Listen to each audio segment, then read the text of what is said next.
चुके हैं और आज से एक और आईपीओ खुला है।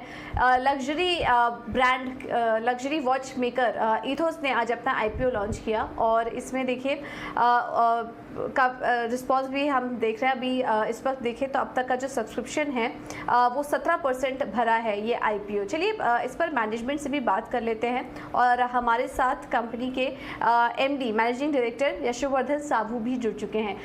यशोवर्धन जी, बहुत बहुत शुक्रिया समय देने के लिए अपना ET Now स्वदेश को। सबसे पहले तो आपके कारोबार के बारे में समझना चाहेंगे। आपकी जो वॉचेस होती हैं लग्जरी ब्रांड की हैं, तो क्या आप केवल रिटेलर हैं या आपका बस ब्रांड है? क्या आप अपने कंपनी के लिए वॉचेस बनाते भी हैं, आप मैन्युफैक्चरर भी हैं?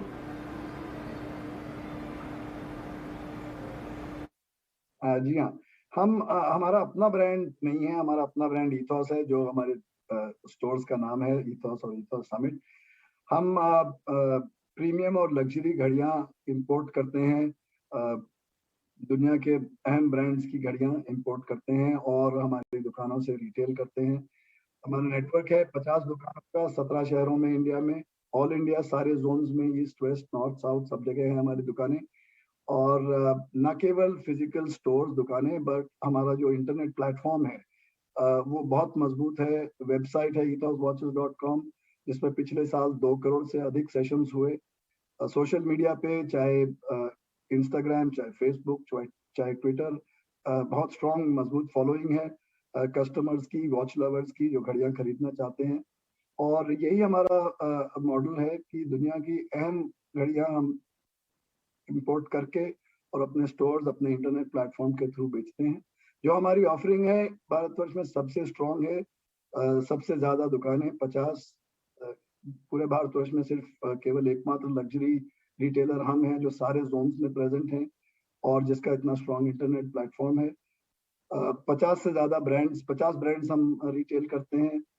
SKUs बोलें तो वहां भी सबसे ज्यादा हमारी है और रेवेन्यू में भी हम सारे कंपटीशन से सबसे आगे हैं। ओके, तो अब बिजनेस मॉडल तो सर समझ ही आपका, लेकिन किस प्राइस कैटेगरी को आप ज़्यादा कैटर करते हैं? क्योंकि हम देख रहे हैं कि आपके जो वॉचेस की प्राइस होती हैं, जो दाम होते हैं, वो भी काफ़ी प्रीमियम हैं। तो क्या इससे मार्जिन पर भी कुछ इम्पैक्ट पड़ता है, या ये कहना सेफ होगा कि जितनी ऊंची प्राइस आप कमांड कर रहे हैं उतने ही हाई मार्जिन आप इंजॉय करते हैं, ऐसा कुछ है?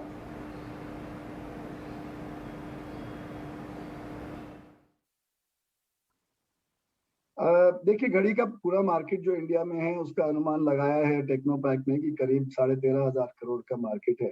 उसमें जो हायर सेगमेंट हैं वो करीब 6,600 करोड़ के हैं और हम इथॉस का मेन प्ले जो है वो टॉप हाफ में है, जिसमें 4 सेगमेंट हैं: premium, bridge to luxury, luxury और हाई लग्जरी। प्रीमियम सेगमेंट है वो 25,000 से शुरू होता है और हाई लग्जरी वो 10 लाख से ऊपर तक की घड़ियां उसमें आती हैं। तो इथॉस का जो प्ले है वो ये 4 प्राइस पॉइंट्स में है। नीचे के जो प्राइस पॉइंट है वो फैशन या मास सेगमेंट 25,000 से नीचे, वहां हमारा फोकस कम है और हमारा फोकस ज्यादा हायर प्राइस पॉइंट पे है। जहां तक मार्जिन की बात है, ऐसा कुछ नहीं है कि जितनी हायर प्राइस हो उतनी ज्यादा मार्जिन होती है। मार्जिन तकरीबन तकरीबन सब ब्रांड्स पे बराबर होता है। कुछ जो ज्यादा बिकने वाले, जो ज्यादा नामी ब्रांड हैं, ये नेचुरल है कि उस पर थोड़ा मार्जिन कम होता है और कुछ ब्रांड्स पे थोड़ा ज्यादा होता है। लेकिन अगर हम एवरेज निकाल के देखें तो हमारा मार्जिन करीब 29% आता है। तो फिर बिजनेस स्ट्रैटेजी क्या है आपकी? कैसे आप अपने आप को डिफरेंशिएट करते हैं? और अगर मान लीजिए ये जो ब्रांड है ये दूसरे आउटलेट्स के थ्रू अगर आप बेचते हैं तो फिर किस तरह से डिफरेंशिएशन क्रिएट करता है? इथोस ब्रांड आपका कैसे अलग है?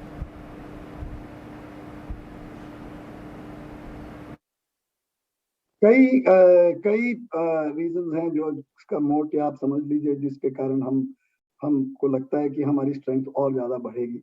पहले तो मैंने बताया कि काफी ऐसे ब्रांड हैं जो केवल इथॉस में उपलब्ध हैं। दूसरी चीज कि हमारे जो ब्रांड्स के साथ पार्टनरशिप है, जितने लग्जरी ब्रांड्स हैं आजकल उनकी ये टेंडेंसी है कि पार्टनर्स, स्ट्रॉन्ग पार्टनर्स चूज करें और कम पार्टनर्स चूज करें। तो डिस्ट्रीब्यूशन को वो कम कर रहे हैं, पार्टनर्स को कम कर रहे हैं, लेकिन जो पार्टनर्स हैं उनसे पार्टनरशिप बढ़ा रहे हैं। ये लाजमी है कि हम इंडिया में स्ट्रॉन्गेस्ट होते हुए तो जितने लग्जरी ब्रांड्स हैं फर्स्ट चॉइस उनकी इथॉस से पार्टनरशिप करने की रहती है। तीसरी चीज मैं कहना चाहूंगा कि हमारा जो इंटरनेट प्लेटफॉर्म है उसकी जो रीच है वो इतनी स्ट्रांग है कि कोई भी ब्रांड जो आता है वो कहते हैं कि हमारे को इथॉस के साथ काम करके हम पूरी ऑल इंडिया में हमारी रीच हो सकती है और हमको बहुत ज़्यादा पार्टनर से काम करने की ज़रूरत नहीं है। चौथा मैं कहना चाहूँगा कि हमारी जो लॉयल्टी प्रोग्राम है, जो 2,80,000 से ज़्यादा कस्टमर हमारे लॉयल्टी प्रोग्राम में हैं। ओके, ठीक है, इंटरेस्टिंग। काफ़ी अलग स्ट्रैटेजी है आपकी काम करने की, और आने वाले समय में भी ज़रूर आपको इसका फ़ायदा भी मिलता हुआ नज़र आएगा। खैर सर, कुछ फाइनेंशियल्स के बारे में भी समझना चाहेंगे। FY17 से FY22 के बीच में अगर देखें तो आपके आय में करीब 11% की औसत ग्रोथ देखने को मिली है। अगर यहाँ से अगले 5 सालों की बात करें तो किस तरह के ग्रोथ टारगेट आप एक्सपेक्ट कर रहे हैं आय में? फिर पिछले 5 साल में 2 साल तो कोविड से प्रभावित रहे, उसके पहले 1-2 साल काफ़ी रेगुलेटरी हेडविंड्स थी, डिमोनेटाइजेशन, फिर उसके बाद पैन कार्ड की रिक्वायरमेंट, कैश की सेल बंद हो गई थी, वो डिसअलाउ हो गई थी।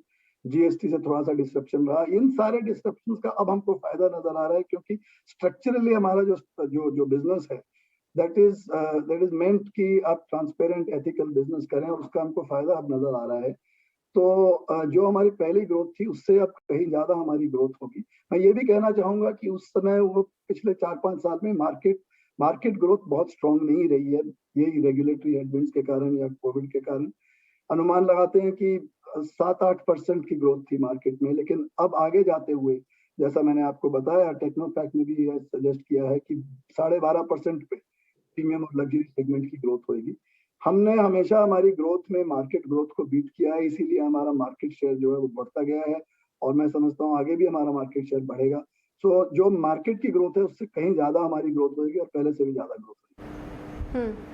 बिल्कुल। अब आपके फाइनेंशियल जब हम देख रहे थे तो उसमें 9 मंथ FY22 के नंबर्स को अगर देखें तो उसमें आपका जो नेट प्रॉफिट मार्जिन था वो 4% के पास था, जो कि अगर पिछले सालों से इसको कंपेयर करें तो अपने हाईएस्ट लेवल पर था।